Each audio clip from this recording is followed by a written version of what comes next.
Come to the March 15th morning devotion. Be strong in the grace that is in Christ Yeshua. 2 Timothy 2:1. Christ has grace without measure in himself, but he hath not retained it for himself.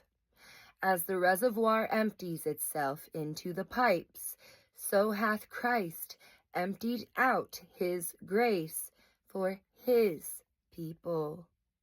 Of his fullness have all we received, and grace for grace. He seems only to have in order to dispense to us. He stands like the fountain, always flowing, but only running in order to supply the empty pitchers and the thirsty lips which draw nigh unto it. Like a tree, he bears sweet fruit, not to hang on boughs, but to be gathered by those who need. Grace, whether its work be to pardon, to cleanse, to preserve, to strengthen, to enlighten, to quicken, or to restore, is ever to be had from him freely and without price. Nor is there one form of the work of grace which he has not bestowed upon his people.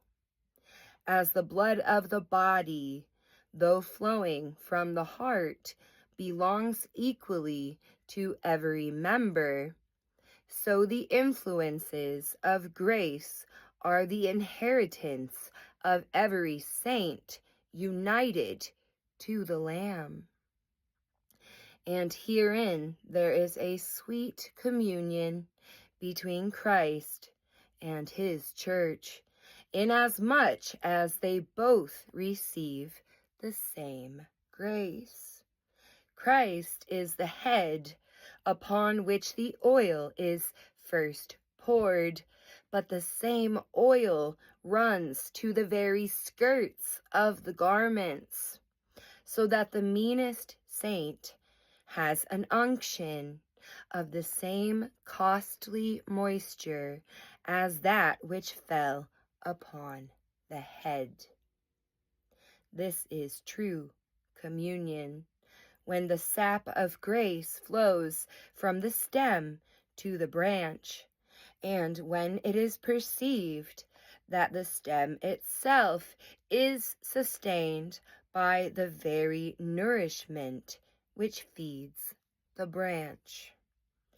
As we day by day receive grace from Yeshua, and more constantly recognize it as coming from him, we shall behold him in communion with us and enjoy the felicity of communion with him. Let us make daily use of our riches and ever repair to him as to our own Lord in covenant, taking from him the supply of all we need with as much boldness as men take money from their own purse.